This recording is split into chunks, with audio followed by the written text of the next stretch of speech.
Wonder if this thing works super sideways. Just looks stupid. Well, what's up, guys? My name is Price. For those of you who don't know, I'm the CEO of Gradum, and we are super excited to take some time to just have a little chat about what we've seen, what we've learned, and what we know about youth soccer, some of the development and the recruiting process. It's fall right now. The EPL's back in session, college soccer's in full swing, youth soccer's back in session, so it's on the brain. It's on the brain of a lot of players and a lot of parents. And so, we're going to take 10, 15 minutes and have a little chat about, first of all, about Gradum, what we do, who we are, what we believe in, and then we'll take you through a little bit of the recruiting process from myself and from the staff and from some people who have not only been through it, but are helping to put youth players through it now, so from the client side, if you will, and also from some folks who are actually doing some recruiting at the collegiate level. So they have a very good understanding of what coaches want to see, what they want to hear, how to get responses, and how to get your foot in the door. I do have 3 quick shout-outs before we get into the meat of it. One, I want to wish a very happy birthday to Paula, Willie's fiance. Hope you have a wonderful, wonderful day, and make sure he takes you somewhere decent for dinner. Another big shout-out to 2 of my closest friends in the entire world, Ben and Lindsay. Happy October to you guys, your 2nd wedding anniversary. And also, last but not least, Willie, suck it. I got the tech right, I think. I might be sideways, but we can solve that later if need be. So, first of all, Gradum, who we are. So, Gradum is a soccer-specific academy right now, and what we do is we marry the subjective and the objective pieces of training, and we build that on the 4 pillars, and those 4 pillars are technical, physical, tactical, and mental. And we believe very, very firmly in those, and very firmly in the development of each of those 4 pillars. Does a strong player make? The way we do that is we do that through the subjective side, which is player evaluation and watching players and knowing what we know about the game and breaking them down, but also through the objective use of high-powered technology, through the use of some polar technology, being polar watches, and also the Polar Team Pro sensors, and also SportScope. We can get more into that. We'll probably do this again a couple more times, but we'll get more into the specifics of the technology, and we'll get Yannick in here, who's our VP of Analytics and Testing, to talk to you a little bit about how the technology works, the practical application of it, and why it's important. In broad strokes, though, it's important because it allows us to provide individualized training to players. And that's what we're really excited about, and that's what we believe in. We believe every player shouldn't be trained the same. They're playing different positions. There are different points of their development. They've come from different places. They have different backgrounds. They should be trained specifically to maximize their strengths and to optimize the training time that they have. Polar allows us to do that. Polar gives us, an unparalleled view of progress, and gives us also an opportunity to look after athletes in a much more specific way. We look after them from the standpoint of injury prevention. How much work have they put on their legs in the last couple days? How are we training them to make sure that we're not overtraining them? And how are we training kids who, need more strength training differently than kids who maybe need more running, more cardiovascular, more aerobic training? We have the technology to do that. And that's something that we believe in. We believe that, again, youth players shouldn't be trained in bunches. They should be trained and developed differently based on their particular strengths. So anyway, that's a little bit about us.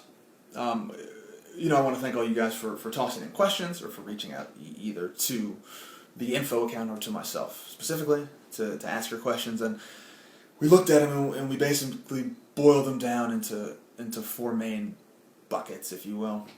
And so I'll speak on the first 2 briefly, and then we'll get into the meat of it and have a little larger discussion about the recruiting process. I'll have you out of here in time for the vice presidential election, if you're into that sort of thing. So the questions that we got revolved around a couple things. One, they revolved around, when should my youth players start training? When should they start, doing individual training or doing small group training?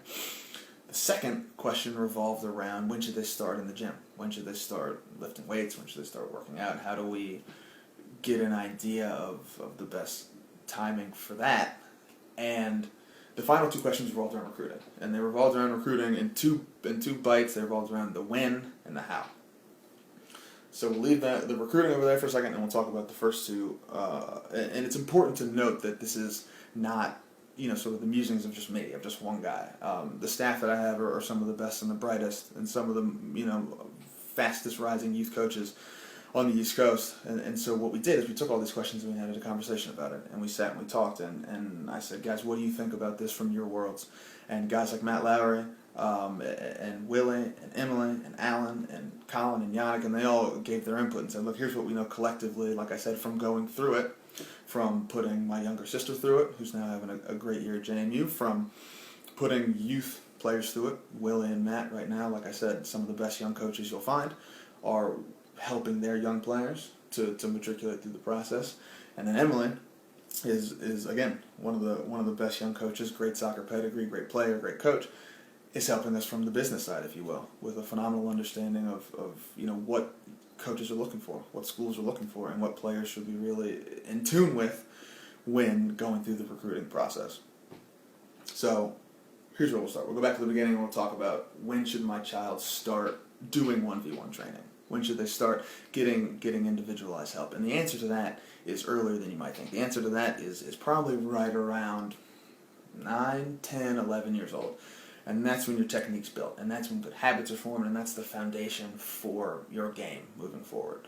We look at a lot of youth players, and if we get them in at 13, 14, 15, and they've developed bad habits, it's not impossible, and not all is lost, but it is much harder to rebuild that. It's much harder to strip that away and try and build good habits, try and build good technique at that age. It's much easier to build that at a younger age. So we recommend 9, 10, 11 to start with that technique. And to look, all of this comes back to really one main thing, and that's having someone you trust and having someone who knows what they're doing. You can go through all of this, and there's a lot of stuff published out there, and a lot of people source advice from a lot of different places. It's absolutely vital that you have someone who knows what they're doing. Right, because building this whole thing, you can start as early as you want. If you're getting bad advice, you're forming bad habits. You're not facing the right direction. So absolutely find someone with the right pedigree, with the right credentials, someone you trust, who you've watched, who you've talked to, who you buy into their deal, and commit to that. So again, 9, 10, 11, good technique is the absolute vital foundation for players moving forward. That dovetails into the next piece. So we think about technique. And can they dribble? Can they pass? Can they juggle? Great. What should they be doing physically? When do we think we should get them in the gym? And the answer to that is right around the same age. Probably maybe even a little younger, maybe 8 to 12 years old. And this is not throw your kid into a powerlifting class. It's resistance training. It's working on strengthening muscles, working on aerobic training. It's injury prevention for youth players that age. Like we talked about with the technology we have, we don't train them all the same.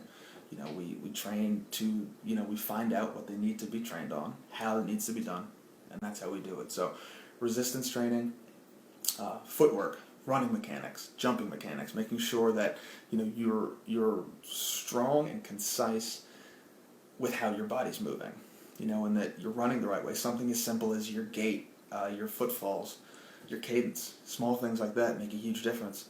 They make a difference to how injuries on your knees, young women and ACLs. Are we strengthening the quads? Are we strengthening the major muscles around that to prevent injury? What are we doing at an early age? We're not looking to produce bodybuilders. We're looking to start to build the bodies of these young players so that they can perform at a high level and they can be resistant to injury. And that's really what that's all about. So the meat of this, in the next 10 minutes or so, we'll just chat a little bit about the recruiting process, and that's the majority of the questions that we got and that I fielded personally in the past couple months. Is a lot of parents will come and say, hey, I've got a talented soccer player, and we'll watch them and we'll say, they're talented, that's great. And the parent will come back, or the player will come back, and they'll say, look, I don't get it. I'm not getting the looks that I think I should, or we haven't been contacted by anybody, and what gives? And we'll ask the same question every time. We'll say, well, who have you reached out to? And almost inevitably they'll say nobody. And it's not their fault, but that's an issue, and that's an issue for all of us, And we look at that as a business and we say, why is there such a significant gap in the education of how this process works? And so a lot of what we want to do is we want to be a resource. We want to be a reliable resource to have a substantive conversation about how that recruiting process works. Again, from people who have been through it and who are working through it on the other side. And we've been through it from small towns. Myself, Emily, Matt Lowry all played in Charlottesville. Willie and Colin played down in Stafford. The two Koger boys are from Martinsville, which there's nothing out there. What's up, Lloyd? There's nothing out there except a racetrack. So we get how it works and how to hustle coming from smaller markets. We're not coming from New York City. We're not coming from Dallas. We're not coming from LA. We're coming from small towns. And there's talent all over this country. And some of you who might watch this later might be some of those people, or you might be parents of some of those people. And it's vital that you have the proper resources and the proper understanding to facilitate that conversation and to get your foot in the door and to give yourself or your young player the best opportunity to pursue their dreams. Right? We ask all these kids. Every single kid we train, we ask them first. We say, what are your goals with soccer? What do you want to do? And almost inevitably they say, I want to play in college. That's awesome. That's great. The sport's growing. I think at last check there's around 400,000, high school soccer players, student athletes competing in the sport, and they're all chasing the dream, and I think that's great. And from someone who's done it, it's a phenomenal experience, and we encourage that. But it just doesn't happen. This is not your Sunday morning ESPN story where the coach shows up at your house with, like an Escalade and a chocolate fountain and all. It just doesn't happen like that. You have to hustle, and you have to do a lot of the work to get your foot in the door. So the first question is how? How do I get recruited? And it's funny, I talked to Emily, who's a dear friend of mine, and I said, Emily, look, I need you to just give me a little bit of perspective, from working on both sides. How does it work? What do you have to do? And this is a quote, and she said, pester the hell out of them. Pester the hell out of them. But this is potentially your future. You have to put yourself out there. You have to be okay with getting yourself out there and emailing these coaches and giving them a call and sending them your schedule and sending them